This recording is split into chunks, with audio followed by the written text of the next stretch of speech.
تعالیٰ میری زبان پر کلمت الحق جاری فرمائے۔ سیرت کے لفظ سے ہم سب لوگ آشنا ہیں۔ یہ کسی بھی چیز کی اصلی حالت کو کہا جاتا ہے۔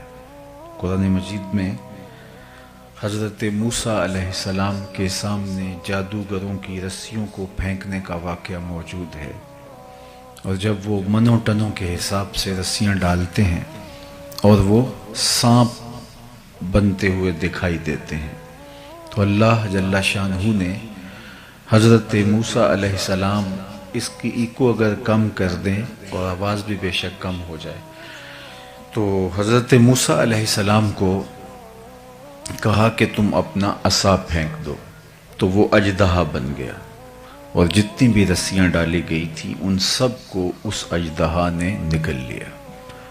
پھر دوبارہ کہا کہ ہم اس کو عصا کی شکل میں بدلتے ہیں، پھر دوبارہ وہ عصا بن گیا۔ تو وہاں قرآن نے جو الفاظ استعمال کیے ہیں سَنُعِيدُهَا سِيرَتَهَا الْأُولَى، اب ہم اس کو اس کی اصلی حالت پہ پلٹاتے ہیں۔ تو وہاں جو لفظ بیان کیا گیا وہ سیرت کا لفظ استعمال کیا گیا۔ سَنُعِيدُهَا، ہم اس کو واپس لے آتے ہیں سِيرَتَهَا الْأُولَى، اس کی اصلی حالت پہ۔ تو کسی شخص کی اصلی حالت ہی اس کی سیرت ہوتی ہے، اور کسی کی اصلی حالت کھل کے کہاں نظر آتی ہے۔ اگر کوئی گاہک سے ہنس ہنس کے بات کر رہا ہو تو اس سے ہم یہ نہیں کہہ سکتے کہ یہ بڑا خوش اخلاق ہے، یہ اس کی کاروباری مجبوری بھی ہو سکتی ہے۔ تو کیسے پتہ چلے گا کہ کوئی شخص اپنی اصلی اور حقیقی حالت میں کہاں ہے؟ تو ہم دیکھتے ہیں کہ انسان اپنے دوستوں کے ساتھ بے تکلف ہوتا ہے، اور بہترین گواہی اس کے گھر کے افراد دیتے ہیں، کیونکہ انسان وہاں بالکل اپنی اصلی حالت میں موجود ہوتا ہے۔ اب آقا کریم علیہ السلام کی سیرت کو سمجھنے کے لیے ام المومنین حضرت سیدہ عائشہ رضی اللہ تعالی عنہا سے اگر پوچھتے ہیں تو وہ برجستہ ارشاد کرتی ہیں کان خلقہ القرآن۔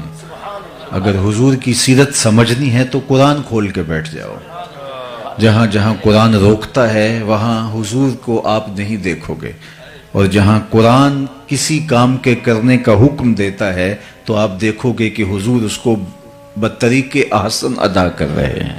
تو گویا قرآن تھیوری ہے، اگر اس کا پریکٹیکل دیکھنا ہے تو وہ حضور کے اعمال ہیں۔ تو آقا کریم کی سیرت کا خوبصورت نقشہ ام المومنین سیدہ عائشہ رضی اللہ تعالی عنہا نے کھینچا۔ حضرت خدیجۃ الکبریٰ رضی اللہ تعالی عنہا حضور کی زوجہ محترمہ، حضور کی سیرت کو بیان کرتے ہیں، اور اس سے قبل میں آپ کو عرض کروں کہ حضرت خدیجۃ الکبریٰ حضور سے متاثر ہو کے، حضور کی سیرت سے متاثر ہو کے حضور سے نکاح کیا۔ اس وقت حضور کی عمر مبارک 25 برس تھی کہ انہوں نے ایک تجارتی ذمہ داری حضور کو عطا کی، شام کے سفر کی، اور اپنے غلام میسرہ کو ساتھ روانہ کیا۔ تو واپس کاروباری رپورٹ لینے کے لیے جب وہ میسرہ کو بلا کے بات کرتی ہیں تو وہ بتاتے ہیں کہ حضور علیہ السلام کا کردار کیا تھا، اور کردار کا اتنا خوبصورت نقشہ کھینچتے ہیں کہ حضرت خدیجۃ الکبریٰ اس بات پہ آبادہ ہوتی ہے کہ ایسا شخص تو میرے سر کا تاج ہونا چاہیے، چونکہ کسی شخص کی سیرت کا جوہر اس کے سفر میں بھی کھلتا ہے۔ حضرت عمر رضی اللہ تعالی عنہ نے کسی شخص کے بارے میں کسی سے پوچھا تو اس نے اس کے بارے میں کوئی رائے دی، تو آپ نے فرمایا کہ تو نے اس کے ساتھ رشتہ داری کر کے دیکھی ہے؟ کہا نہیں۔ کہا اس کے ساتھ سفر کر کے دیکھا ہے؟ کہا نہیں۔ کہا پھر اپنی رائے کو محفوظ رکھ، ابھی تو رائے نہیں دے سکتا، چونکہ ہم نے دیکھا ہے کہ بہت سارے لوگ دور سے اچھے لگتے ہیں، لیکن رشتہ داری کر کے دیکھو تو پھر کھلتے ہیں۔ وہ دور دور سے بھلے بھلے دکھائی دیتے ہیں، لیکن سفر کر کے دیکھو تو پھر پتہ چلتا ہے کہ یہ شخص کس مرتبے پہ فائز ہے۔ اس کے لہجے میں یوں تو برف تھی، لیکن جو چھو کے دیکھا تو ہاتھ جل گئے۔ تو اس لیے اصل دیکھنا ہوتا ہے کہ کوئی شخص بے تکلف دوستوں کے ساتھ کیسا ہے، اہل خانہ کے ساتھ کیسا ہے، سفر میں کیسا ہے، رشتہ داریوں کے ساتھ کیسا ہے۔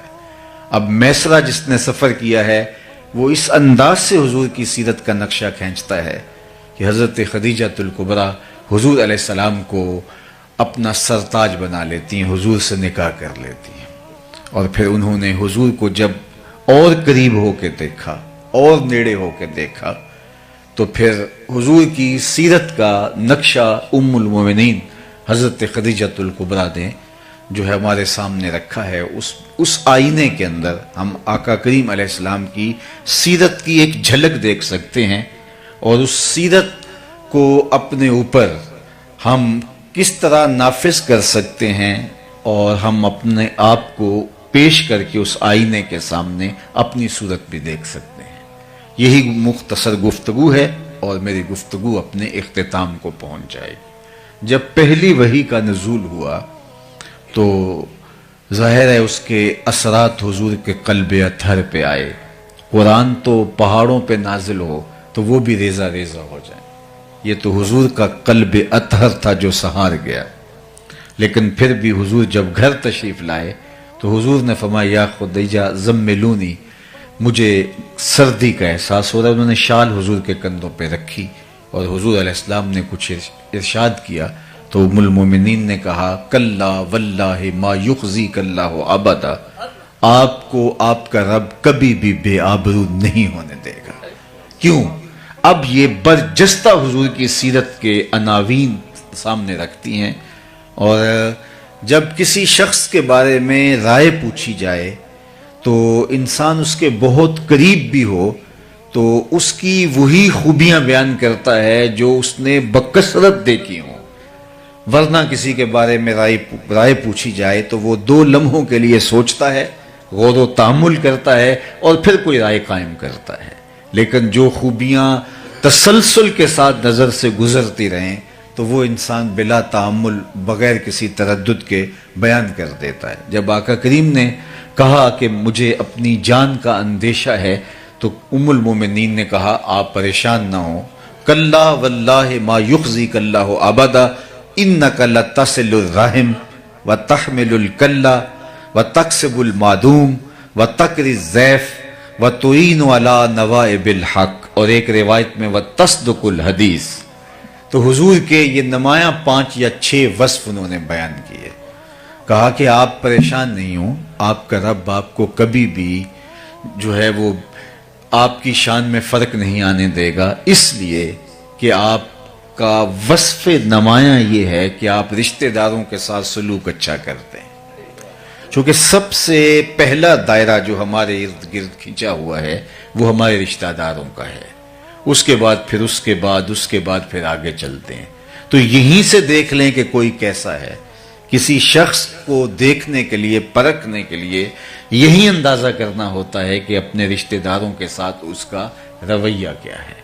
اور میرے اور آپ کے آقا و مولا حضور ختمی المرتبت صلی اللہ علیہ وآلہ وسلم نے نہ صرف رشتہ داروں کے ساتھ حسن سلوک کرنے کی لوگوں کو تلقین کی، آقا کریم کا اپنا عمل دیکھیے، رشتہ داروں نے جو کچھ کیا اور پھر میرے حضور نے اس کا جو جواب دیا اور حکم دیا سل من قطعک وات من حرمک، جو تم سے تعلق توڑے تم اس سے تعلق جوڑو، جو تمہیں محروم رکھے تم اس کی جھولیاں بھر دو۔ عمومی طور پہ بندہ کہتا ہے اگر کوئی 10 قدم پیچھے اٹھے گا تو میں 50 قدم پیچھے ہٹ جاؤں گا، تو یہ کیا کمال ہوا؟ تو پھر اس سے بھی آگے گزر گیا۔ بات تو یہ ہے کہ تو کوئی 10 قدم پیچھے ہٹے گا تو میں اسے ہٹنے نہیں دوں گا، تجھے بھی جیت لوں گا ایک دن محبت کے زور پہ۔ تو یہ صلہ رحمی ہے، جو شخص یہ چاہے، فرمایا میرے اور آپ کے آقا و مولا حضور ختمی المرتبت صلی اللہ علیہ وآلہ وسلم نے، ہمارے ماں باپ ان پہ قربان ہوں، زندگی گزارنے کا ڈھب سکھایا، اسلوب دیا۔ جو کوئی چاہے کہ اس کی عمر میں برکت ہو اور رزق میں اضافہ ہو، وہ رشتہ داروں کے ساتھ سلوک اچھا کرے۔ بعض اوقات رشتہ داروں کا سلوک بہت برا ہوتا ہے اور بندہ اس وقت سوچتا ہے کہ جناب میرا تو کوئی قصور نہیں ہے، ان کا رویہ ہی تلخ ہو گیا، تو میں اگر کروں گا تو مجھے اس کا جواز حاصل ہونا چاہیے۔ اچھوں کے ساتھ تو اچھائی کرنا کمال نہیں ہے، بروں کے ساتھ اچھائی کرنا کمال ہے۔ اور صوفیاء نے تو زندگی بھر درس ہی یہی دیا۔ ایک بزرگ وضو کر رہے تھے دریا کنارے، تو ایک بچھو پانی میں ڈوبتا تیرتا ایک لکڑی کے سہارے کبھی گر جاتا، لہروں کی زد میں آتا، تو ان کے دل میں ترس جاگا، تو آگے بڑھ کے اس کو نکالنا چاہا تو اس نے ہاتھ پہ ڈنگ مار دیا، تو درد ہوا تو ہاتھ جھٹک دیا تو وہ گر گیا، تو پھر ڈوبنے لگا تو پھر نکالا، پھر تیسری مرتبہ، 6-7 مرتبہ جب ایسا ہوا تو جو وضو کے خدمت پر معمور مرید تھا پاس کھڑا تھا، حضرت اس نے 7 مرتبہ آپ کو ڈنگ مارا اور آپ اس کو بار بار نکالنا چاہتے ہیں، تو فرمانے لگے جب وہ اپنی بری عادت نہیں چھوڑتا میں اچھی خصلت کیسے چھوڑ دوں؟ ڈنگ مارنا اس کی فطرت میں لکھا ہے اور اس کو بچانا میری فطرت میں لکھا ہے، تو رشتہ دار کتنا ہی بدترین کیوں نہ ہو اس کے ساتھ اس نے سلوک کر کے مصطفیٰ کی سیرت پہ عمل کیجئے۔ میں آپ کو بتاؤں کہ سب سے بہتر صدقہ کون سا ہے؟ مختلف اعتبارات سے صدقوں کی فضیلت ہے، لیکن ایک اعتبار صدقے کا، افضل ترین صدقے کا ایک اعتبار یہ ہے کہ جو ناراض رشتہ دار کو دیا جائے۔ جو رشتہ دار تم سے ناراض ہے، پھنس گیا، ہر وقت تمہیں گرانے کے چکر میں رہتا تھا، آج مصیبت میں آ گیا، اب اس کی آپ مدد کریں، اس کو اٹھائیں، اس کو کھڑا کریں، تو آپ کا نفس اس کی اجازت نہیں دیتا، لیکن اس کے باوجود بھی آپ کریں گے تو پھر آپ اپنے نفس کی مخالفت کر کے کریں گے۔ تو جس عمل کے اندر نفس آپ کا مخالفت کر رہا ہو تو پھر وہ آپ اللہ کی رضا کے لیے کر گزریں تو اللہ کے ہاں وہ مقبول ترین عمل ہے۔ تو رشتہ داروں کے ساتھ اچھا سلوک کرنا یہ حضور کا وصف نمایاں ہے۔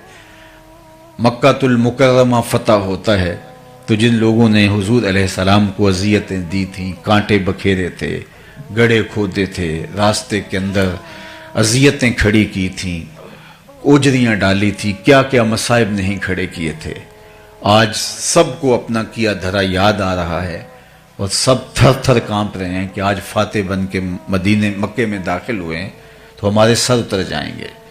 لیکن حضور جب تشریف لائے تو فرمایا ان سب کو بلا کے بتاؤ میں تمہارے ساتھ کیا سلوک کروں، تو انہوں نے کہا کہ آپ کریم باپ کے کریم بیٹے ہیں تو ہم آپ سے خیر کی توقع رکھتے ہیں، اور ان کا خیال یہ تھا کہ گردنیں اترنے سے بچ جائیں تو یہ بھی بڑی بات ہے، شہر بدر کر دیے جائیں اور سزا دے دی جائے لیکن جان بخشی ہو جائے، اور انہوں نے کہا کہ آپ کریم باپ کے کریم بیٹے ہیں، ہم آپ سے خیر کی توقع رکھتے ہیں۔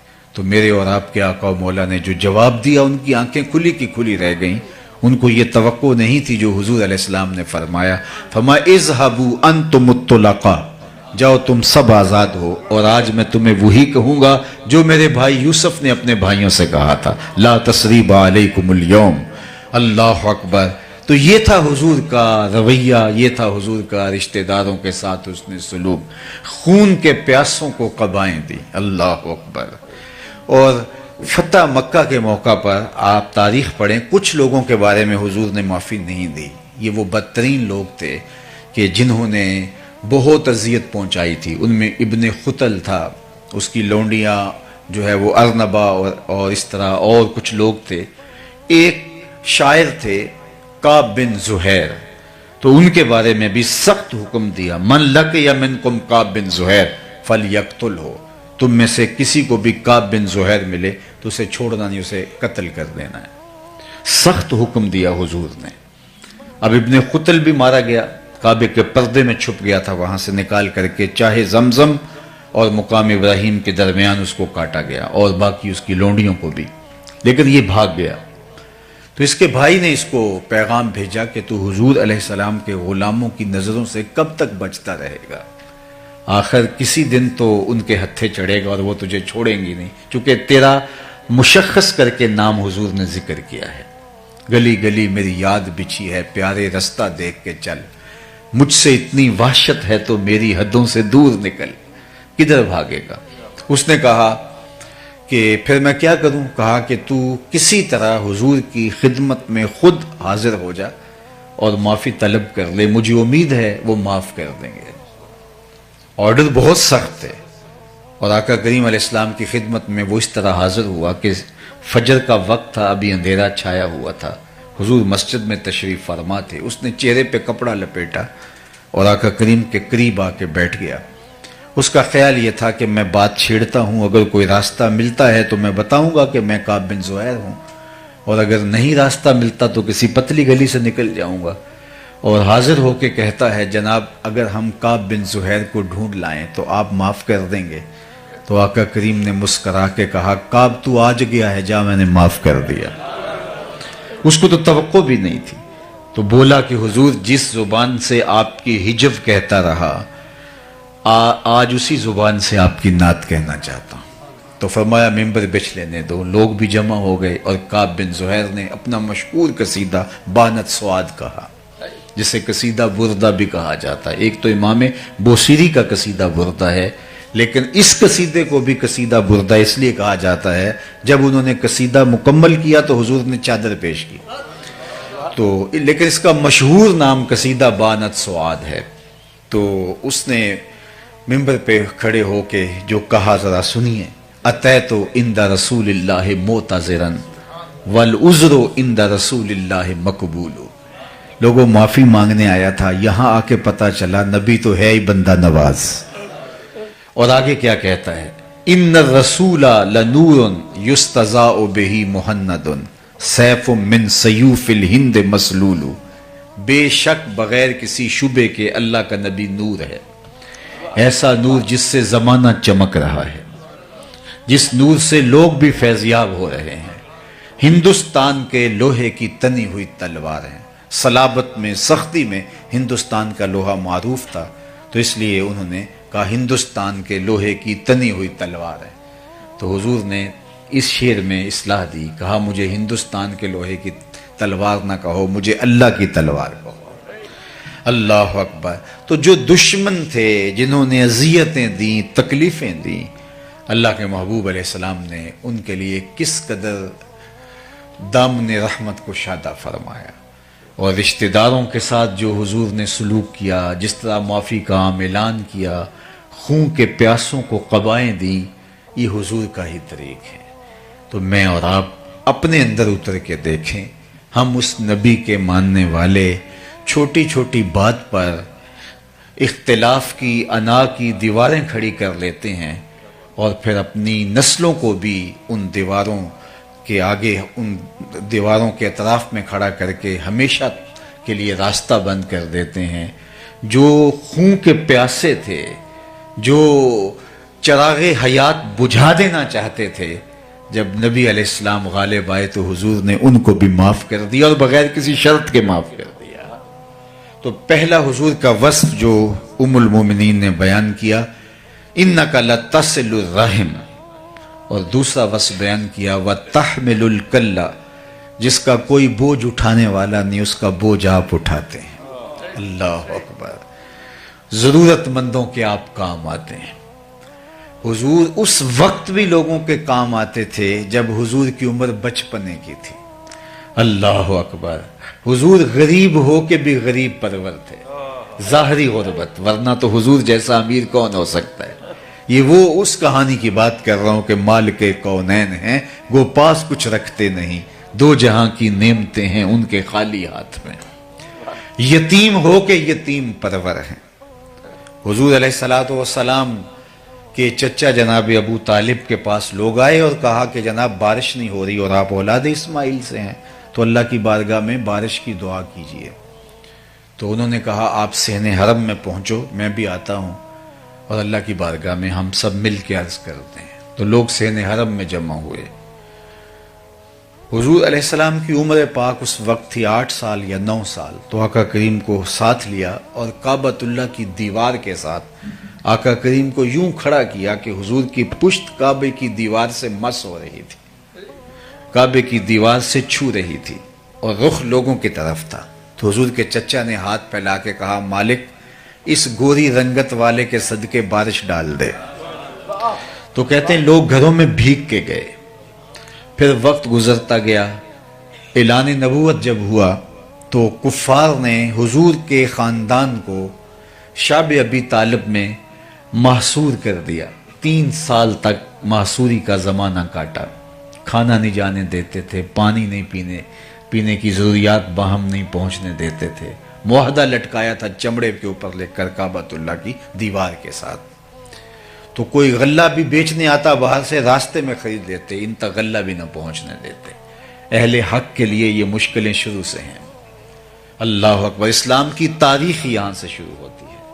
تو اس وقت حضور کے چچا نے حضور کی شان میں ایک قصیدہ لکھا جس میں قریش کو خاص طور پہ مخاطب ہو کر کے ماضی کی اس کہانی کو یاد دلایا، جب بارش نہیں ہو رہی تھی اور لوگ حضور کے چچا کے پاس آئے تھے تو کہا کہ وہ وقت بھول گئے ہو جب اس پیارے کے چہرے کو دیکھ کے بادل امٹ کے آئے تھے۔ وَعَبْيَدْ يُسْتَسْقَى الْغَمَامُ بِوَجْهِهِ سِمَالُ الْيَتَامَى عِصْمَةٌ لِلْأَرَامِلِ، کہا یہ میرا وہی گوری رنگت والا بھتیجا ہے جس کو دیکھ کے بادل امٹ کے آتے ہیں، اور یہ یتیموں کا سہارا ہے اور بیواؤں کا آسرا ہے۔ تو یہ حضور کا وصف ہے کہ جس کا کوئی بوجھ اٹھانے والا نہیں، حضور اس کا بوجھ اٹھایا کرتے تھے۔ وَتَقْسِبُ الْمَعْدُومِ، حضور کا وصف بیان کیا گیا جس کا کوئی کمائی کرنے والا نہیں ہے، حضور اس کے لیے کمائی کرتے ہیں۔ اپنے لیے جینا یہ کون سا کمال ہے؟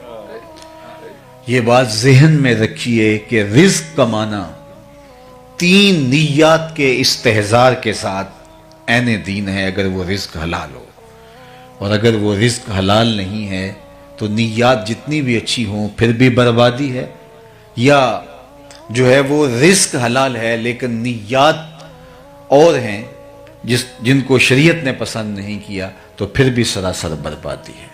ہم اس دنیا کے اوپر اللہ کی معرفت حاصل کرنے کے لیے آئے، ہمارا مقصد تخلیق اللہ کو پہچاننا ہے، اور اگر ہم یہ نہیں کر پاتے، من کانا فی ہذہ اعمی فہو فی الآخرۃ اعمی واضل سبیلا، جو اس دنیا میں اندھا رہا کل قیامت کے دن بھی نابینا اٹھایا جائے گا۔ اس سے ان آنکھوں کی بے نوری مراد نہیں ہے، دل کی بے نوری مراد ہے۔ اسی لیے اقبال نے کہا تھا، دل بینا بکر طلب خدا سے، کہ آنکھ کا نور دل کا نور نہیں، آنکھ کا نور اور ہے، دل کا نور اور ہے۔ ہم تو ایک مشق کر رہے ہیں کولو کے بیل کی طرح، صبح اٹھے کام پہ چلے گئے، شام آئے، سویر سے شام وظیفہ حیات یہی ہے۔ اکبر الہ آبادی نے اپنے زمانے میں کیا خوب کہا تھا، کیا بتائیں احباب کیا کار نمایاں کر گئے، بی اے کیا، نوکر ہوئے، پینشن ملی اور مر گئے۔ زندگی یہ نہیں ہے، زندگی ایک مقصد کے ساتھ جڑی ہوئی ہے، ہم یوں ہی آئے نہیں ہیں۔ اگر رزق کمانا ہی مقصد حیات ہے تو یہ تو چیونٹی بھی کماتی ہے، صبح اپنی بل سے نکلتی ہے، کسی کو ضرر نہیں دیتی، رزق اکٹھا کرتی ہے، برسات کے لیے جمع بھی کرتی ہے، بچوں کا پیٹ بھی بھرتی ہے، اپنی ضرورت بھی پوری کرتی ہے۔ پھر کیا فرق ہوا ایک چیونٹی میں اور ایک انسان میں؟ پرندے کتنا خوبصورت گھونسلہ بنا لیتے ہیں، اگر یہی وظیفہ ہمارا ہے تو کیا فرق پڑتا ہے ہم اور ان کے درمیان؟ ہم اشرف کاہے کو ہیں، ہم افضل کاہے کو ہیں؟ ہمارے سر پہ کرامت کا تاج کیوں رکھا گیا ہے؟ اگر وہی وظائف ہیں جو جانوروں کے ہیں، جو حشرات الارض کے ہیں، چوپایوں کے ہیں، وہی ہمارے وظائف ہیں، تو پھر کیا فرق پڑتا ہے؟ ہم اشرف المخلوقات کیسے ہو گئے؟ تو ہمارا کوئی اور وظیفہ ہے جسے ہم پہچاننا چاہیے۔ ہم اپنے لیے نہیں، اوروں کے لیے جیتے ہیں۔ تو 3 نیات کے ساتھ رزق کمانا عین دین ہے۔ سب سے پہلی نیت جو ہمیں مستحضر ہونی چاہیے، اپنے آپ کو سوال کی ذلت سے بچانے کے لیے رزق کمایا جاتا ہے، تاکہ میری ضرورت ظاہر ہے میرے ساتھ جڑی ہے، اگر کماؤں گا نہیں تو کسی کے آگے ہاتھ پھیلاؤں گا۔ تو اس لیے رزق کمایا جاتا ہے، تجارت کی جاتی ہے، مزدوری کی جاتی ہے، کاشتکاری کی جاتی ہے، ملازمت کی جاتی ہے، یا کوئی اور کام کیا جاتا ہے تاکہ میں سوال کی ذلت سے بچ سکوں۔ دوسرا مقصد اپنے زیر کفالت لوگوں کی ضرورت کی تکمیل ہے۔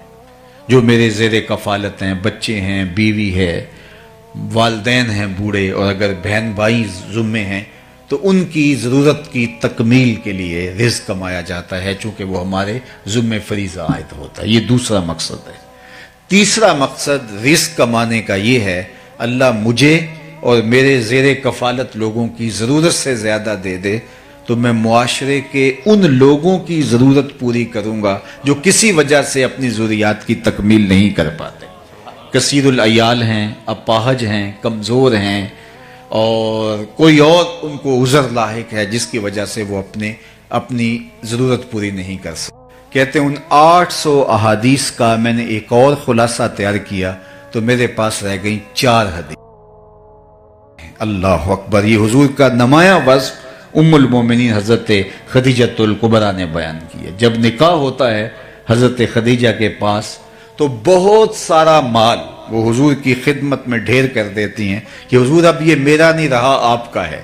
اور آقا کریم اس میں سے 1 درہم بھی نہیں رکھتے, سب غریبوں میں بانٹ دیتے ہیں. اللہ اکبر.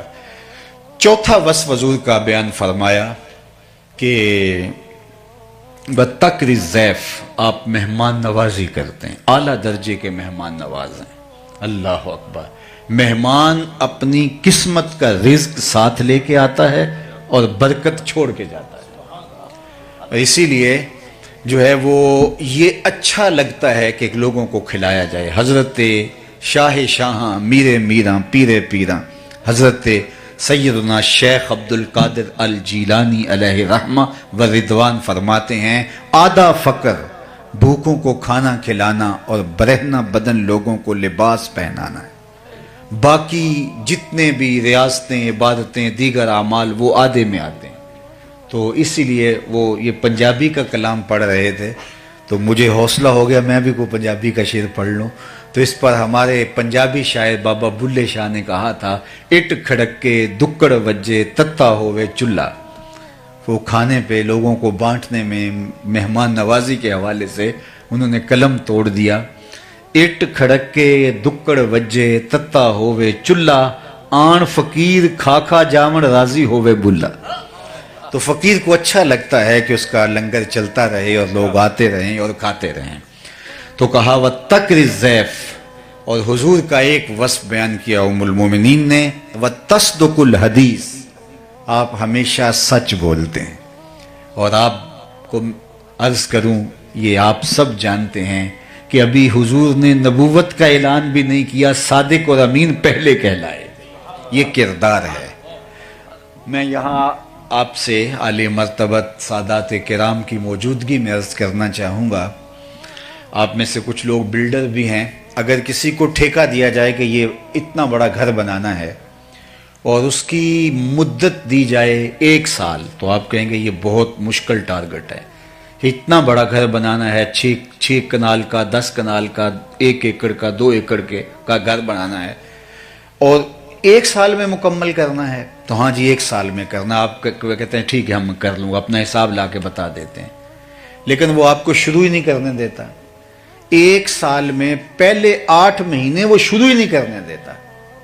تو آپ کہیں گے میرا وقت بیتتا چلا جا رہا ہے, آپ تو روز لڑیں گے. اب حضور کی ذمہ داری کیا ہے؟ هو الذی ارسل رسولہ بالہدی ودین الحق لیظہرہ علی الدین کلہ. پوری دنیا پر اسلام کو غالب کرنا یہ حضور کا کام تھا, حضور کی ذمہ داری لگائی رب نے. اور اس کے لیے ٹائم پیریڈ کیا ہے؟ 63 برس کل زندگی ظاہری حیات, لیکن 40 سال تک کام ہی نہیں شروع کرنے دیا گیا. 40 سال تک کام ہی نہیں شروع کرنے دیا گیا. اب ذرا دیکھیے, اور 13 سال مکے کے یہ بنیادوں کی کھدائی میں لگ گئے. صرف 10 سال حضور کو ملے اور 10 سال میں بھی 27 جنگیں لڑی ہیں. آپ کے پتہ نہیں کیا دفعہ ہے, جو اقدام قتل کی دفعہ ہے ہمارے ہاں وہ ہے 302. تو ہمارے لوگ کہتے ہیں وہاں کہ اگر 302 کا ایک کیس لگ جائے کسی کے ساتھ, جھوٹا الزام بھی, تو آدھی زندگی کھا جاتا ہے. اگر کسی پر قتل کا الزام ہی لگ جائے تو آدھی زندگی وہ کھا جاتا ہے. اور یہاں میرے حضور علیہ السلام نے 27 جنگیں لڑی ہیں ان 10 سالوں میں. 63 برس کل زندگی. کام کیا ہے؟ اتمام دین, اسلام کا غلبہ.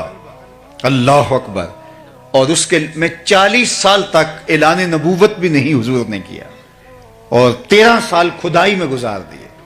اب 10 سال کے اندر حضور علیہ السلام نے وہ کام کر دکھایا. لیکن آپ کہیں گے کہ 40 سال کام کیوں نہیں کرنے دیا, 40 سال کیوں نہیں آغاز کرنے دیا؟ تو آئیے وہ 40 سال کتنے اہم ہے.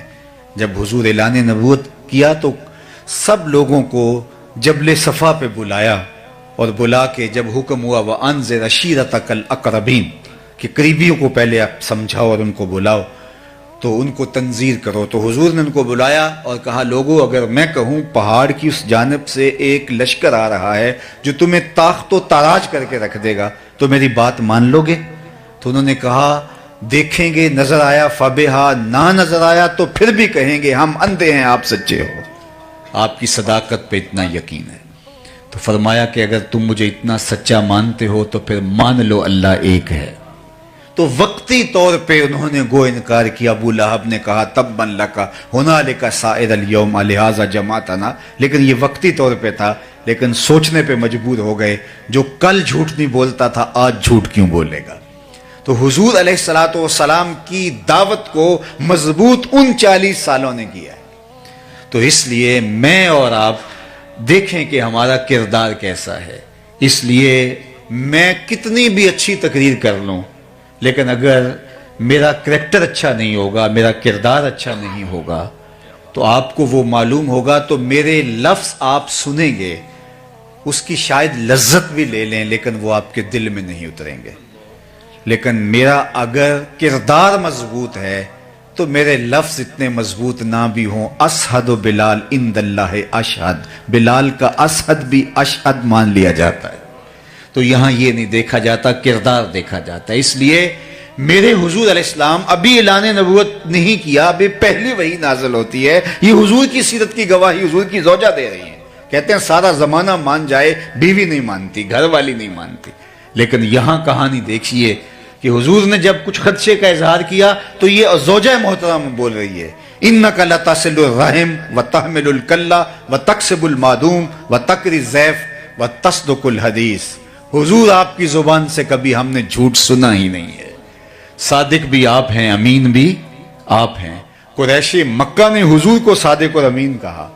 اور یہاں لطف کی بات آپ کو بتاؤں کہ جب حضور کے گھر کا انہوں نے گھیراؤ کر لیا اور آقا کریم علیہ السلام کو شہید کرنے کے درپے ہوئے، اور آقا کریم پھر ہجرت فرما گئے اور حضرت علی المرتضیٰ رضی اللہ تعالیٰ عنہ کو اپنے بستر پہ لٹا دیا، تو انہوں نے حضور کو شہید کرنے کا عزم مصمم کیا تھا اور کہا کہ اگر بنو ہاشم اٹھے تو مل کے لڑیں گے، اگر خون بہا کی ضرورت پڑی تو مل کے دے دیں گے، اور سب حضور کے گھر کا محاصرہ کرنے آ گئے۔ اور حضور علیہ السلام نے کیا کہا، علی صبح اٹھنا، میرے بستر پہ لیٹ جاؤ، صبح اٹھنا اور امانتیں دے کے مدینے چلے آنا۔ تو معلوم ہوا کہ جب وہ حضور کے گھر کا محاصرہ کیے ہوئے تھے، ان کی امانتیں حضور کے گھر میں پڑی ہوئی تھی۔ تو جو اس انتہائی حد تک پہنچ گئے تھے تو اولین فرصت کے اندر وہ اپنی امانتیں نکلواتے نا، پھر اس کے بعد اگلا قدم کرتے۔ آپ کسی پر دھاوا بولنے لگیں تو اس کے ہاں آپ کی امانتیں پڑی ہوں تو آپ کہتے ہیں کہ پہلے اپنی امانتیں تو طریقے سے نکلواؤں، لیکن قریش کو معلوم تھا جو بھی ہو جائے محمد عربی ہماری امانتیں ضائع نہیں ہونے دے گا۔ یہ ہے حضور کا امین ہونا، یہ ہے حضور کا کردار، یہ ہے حضور کی عظمت۔ اللہ اکبر۔ تو کہا وَتَصْدُقُ الْحَدِيث، یہ ہمیشہ سچ بولتے ہیں۔ میں اور آپ دیکھیں، ایک تو ہمارا عشق رسول یہ ہے کہ ہم حضور کے نام کے نعرے لگائیں، میں اس کا انکار نہیں کرتا۔ ایک ہمارا عشق رسول یہ ہے کہ ہم آقا کریم علیہ الصلوۃ والسلام کے نام کے تذکرے کریں، یہ بھی محبت کا ایک پیرایا ہے، رنگ ہے۔ لیکن حضور کی محبت اور حضور کے پیار کا یہ رنگ کہ ہم آقا کریم کی سیرت کے سانچے کے اندر اپنے آپ کو ڈھال لیں۔ محمد دی زیارت محمد دے رنگ وچ، ٹھگ بازیاں جانے پیارا محمد صلی اللہ علیہ وسلم۔ تو میں اور آپ دیکھوں کہ میں اور آپ اگر حضور سے محبت کرتے ہیں تو کیا میری زبان جھوٹ تو نہیں بولتی؟ حضور سے پوچھا گیا علیہ السلام سے کہ مومن بزدل ہو سکتا ہے؟ فرمایا نہیں، مومن بہادر ہوتا ہے، لیکن ہو سکتا ہے کبھی بزدلی کر جائے، آخر بشر ہی تو ہے۔ پھر پوچھا گیا مومن بخیل ہو سکتا ہے؟ کہا نہیں، سخی ہوتا ہے، لیکن ہو سکتا ہے کبھی بخل بھی کر جائے، آخر بشر ہی تو ہے۔ بلکہ ایک روایت میں آتا ہے جو اولاد ہے مجبنہ بھی ہے مبخلہ بھی ہے، یعنی کوئی شخص جب صاحب اولاد نہیں ہوتا تو بڑا بہادر ہوتا ہے، مشکل میں چھلانگ لگا دیتا ہے اور شاہ خرچ بھی ہوتا ہے، لیکن اولاد کے بعد تھوڑا تھوڑا بخیل ہو جاتا ہے اور تھوڑا تھوڑا بزدل ہو جاتا ہے۔ تو کہا یہ مبخلہ بھی ہے مجبنہ بھی ہے، تھوڑی بخیل بھی بنا دیتی ہے، تھوڑا سا بزدل بھی بنا دیتی ہے۔ کہا مومن بخیل ہو سکتا ہے؟ کہا نہیں، مومن جو ہے وہ بہادر سخی ہوتا ہے، لیکن ہو سکتا ہے کبھی بخل بھی کر جائے۔ مومن کیا بزدل ہو سکتا ہے؟ نہیں، بہادر ہوتا ہے، لیکن ہو سکتا ہے کبھی وہ بزدلی بھی کر جائے۔ تیسرا سوال حضور سے پوچھا گیا، مومن جھوٹا ہو سکتا ہے؟ حضور نے فرمایا جھوٹا نہیں ہو سکتا، یہ طے ہے، مومن ہو جھوٹا ہو یہ نہیں ہو سکتا۔ اور میں اور آپ کہیں کہ اگر جھوٹ نہ بولے تو سودا ہی نہیں بکتا ہے، قدم قدم پہ جھوٹ بولیں، تو پھر کس طرح ہم حضور سے دعوی محبت کر سکتے ہیں؟ تو مومن کی یہ شان ہے کہ جھوٹا نہیں ہوتا۔ تو آئیے میں اور آپ اپنے آقا کے اس وصف کو اپنے اندر اتاریں۔ میرے استاد فرمایا کرتے تھے یہ نہ ہو کہ لوگ تمہیں پوچھیں تم کون ہوتے ہو اور تم بتاؤ جناب ہم مسلمان ہوتے ہیں، یہ دیکھو مذہب کے خانے میں اسلام لکھا ہے۔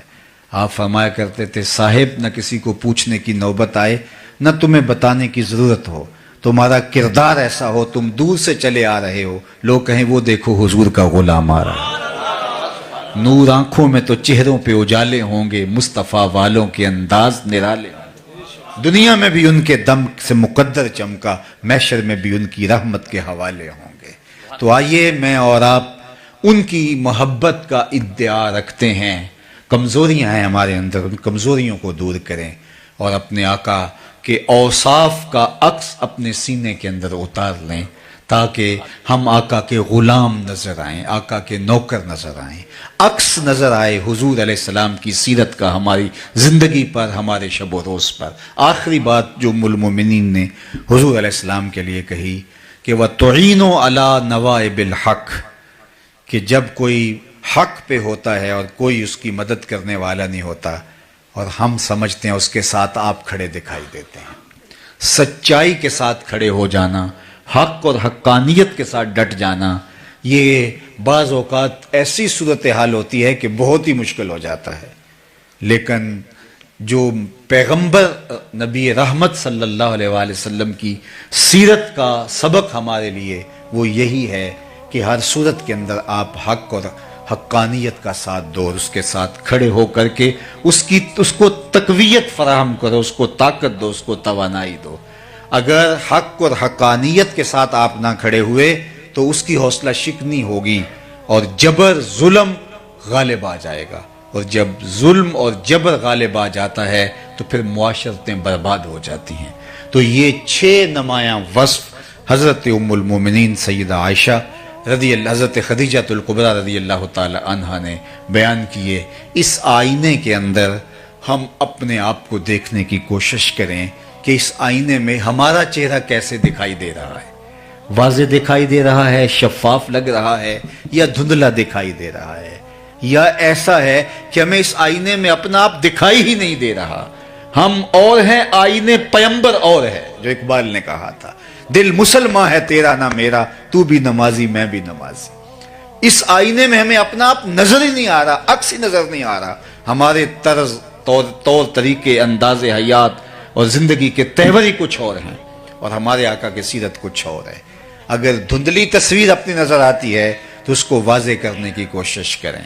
قصور آئینے کا نہیں ہے، قصور جو ہے وہ ہمارا ہے، ہم نے اپنے چہرے کو صاف کرنا ہے۔ میاں صاحب پنجابی کا پھر مجھے حوصلہ ہو گیا، انہوں نے کہا تھا کہ شیشے اتے کٹا جمیا تے کنداں چاڑی جاندے۔ شیشے اتے کٹا جمیا یعنی جو آئینہ ہوتا ہے اس کے اوپر گرد کو ڈال دے تو پھر وہ دیواروں کو صاف کر رہا ہوتا ہے۔ شیشے اتے کٹا جمیا، یہ انسان کی اپنی کیفیت ہے۔ شیشے اتے کٹا جمیا کنداں چاڑی جاندے، جلداں نوں اے سانپ کے رکھ دے ورکے پھاڑی جاندے۔ یعنی جلد کو بڑا سنوار کے رکھا ہے، پیکنگ پہ زور ہے لیکن جو اندر ہے اس پہ زور نہیں ہے۔ تو اس لیے میں اور آپ دیکھیں کہ ہمارا اندر آقا کریم کے بتائے ہوئے طریق کی مطابقت میں ہے تو مبارک، نہیں تو آپ کو اور مجھے مل بیٹھ کے سوچنا چاہیے، یہاں سے اٹھ کے جا کے سوچیں، کل سوچیں، سوچتے رہیں کہ ہمارے آقا کی سیرت کے یہ نمایاں خد و خال ہیں، اور اس آئینے میں ہم اپنے آپ کو دیکھتے ہیں تو کیا ہماری تصویر ابھر کے کوئی سامنے آتی ہے؟ ہمارا کوئی عکس بنتا ہے کہ جو ان اوصاف کے ساتھ مزین ہو؟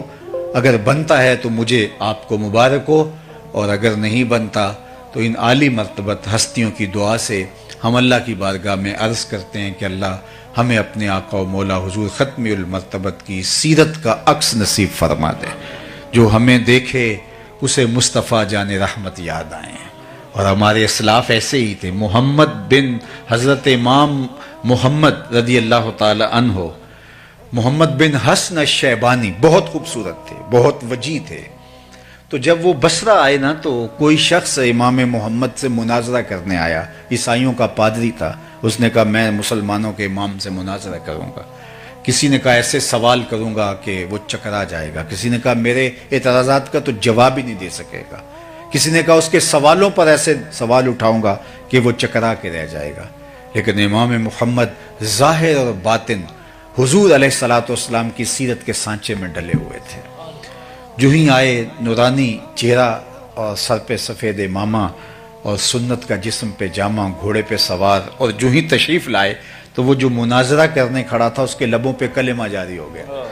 تو مسلمانوں نے کہا او تو مناظرہ کرنے آیا تھا، تو کلمہ پڑھ رہا ہے؟ تو اس نے جو جواب دیا وہ سننے کے قابل ہے۔ اس نے کہا جب میں نے امام محمد کے چمکتے ہوئے روشن چہرے کو دیکھا تو میں نے کہا جب مسلمانوں کا چھوٹا محمد اتنی شان والا ہے، بڑا محمد کیسا ہوگا، کا عالم کیا ہوگا۔ کہا جب چھوٹے محمد کا یہ جمال ہے، یہ سیرت ہے اور یہ رنگ ہے، سراج منیرہ کی شعاؤں کی چمک اس کے چہرے سے حویدہ ہے، تو محمد عربی جو بڑے محمد ہے ان کی شان کیا ہوگی۔ تو اس لیے امتی کو دیکھ کر لوگ مصطفیٰ پہ درود پڑھیں۔ جس نبی کا یہ امتی ہے وہ نبی کیا شان کا مالک ہوگا۔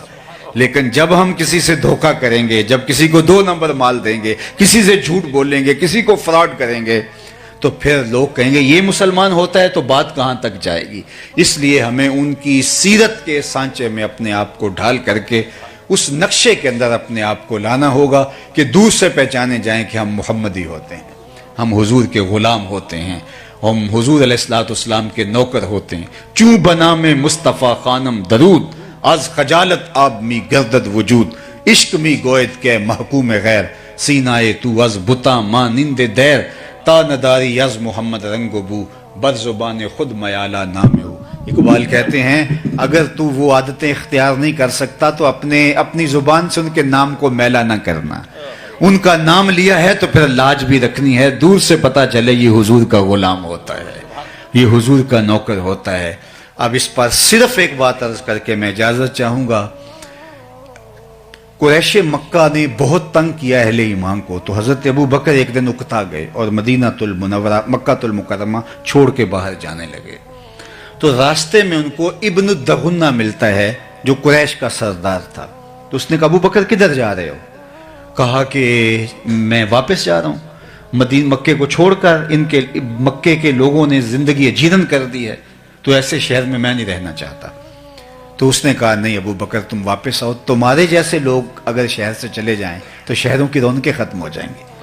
تو ابن دغنہ نے حضرت ابو بکر کو کہا کہ تمہاری امان میں دیتا ہوں، تم میری امان میں ہو، واپس آؤ، اور تم نہیں جا سکتے۔ اور اس نے لفظ کہا ابو بکر تم کیسے جاؤ گے؟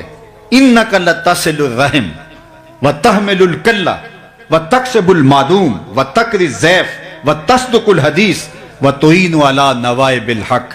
ابو بکر تم تو صلہ رحمی کرتے ہو، جس کا کوئی کمانے والا نہیں اس کے لیے کماتے ہو، جس کا کوئی بوجھ اٹھانے والے نہیں اس کا بوجھ تم اٹھاتے ہو، تم سچ بولتے ہو، مہمان نواز ہو، جس کے ساتھ کوئی کھڑا نہیں ہوتا اس کے ساتھ تم کھڑے ہوتے ہو۔ جو وصف حضور کے بیان کیے تھے حضرت ابو بکر کے، وہی وصف ایک کافر نے بیان کیے۔ معلوم ہوا یہ ہوتا ہے مصطفیٰ کی ذات میں فنا ہونا، یہ ہوتا ہے محبوب کی ذات کے اندر اپنے آپ کو گم کر دینا۔ ان کی ہر سنت ہو ثاقب جان و دل سے بھی عزیز، مصطفیٰ کی ذات میں ایسے فنا ہو جائیے۔ تو حضور ابو بکر صدیق رضی اللہ تعالیٰ عنہ وہاں بھی دیکھتے ہیں کہ لوگ حضرت ابو بکر صدیق کو دیکھ رہے ہیں، کبھی حضور کو دیکھ رہے ہیں، ایسے فنائیت حضور کی ذات میں ہوتی ہے۔ تو جب حضور مدینے میں داخل ہو رہے ہیں تو حضرت ابو بکر رضی اللہ تعالیٰ عنہ کپڑا تان دیتے ہیں حضور کے اوپر تاکہ لوگوں کو پتہ چلے آقا کون ہے اور غلام کون ہے۔ تو اس طرح حضور علیہ السلام کے سانچے میں ڈل گئے، اور یہاں ان کے وصف دیکھیے۔ تو کیا میں اور آپ اپنے آقا و مولا کے اوصاف حمیدہ کو اپنے اندر اتار کر کے اپنے آقا کریم علیہ السلام کے لیے لوگوں کے دلوں میں درود کے ماحول کو پیدا کیوں نہیں کر سکتے؟ نہ یہ کہ لوگ ہماری کرتوتوں کو دیکھ کر کے ہمارے پیغمبر اور دین اور اسلام کے بارے میں کوئی بات کریں۔ اللہ تعالیٰ جل شانہ ہمیں حضور کی سیرت کا نور عطا کر دے۔ کار ما آخر شدو آخر زما کار نشد، مشت خاک ما غبار کوچائے یار نشد، و آخر دعوانا ان الحمد للہ رب العالمین۔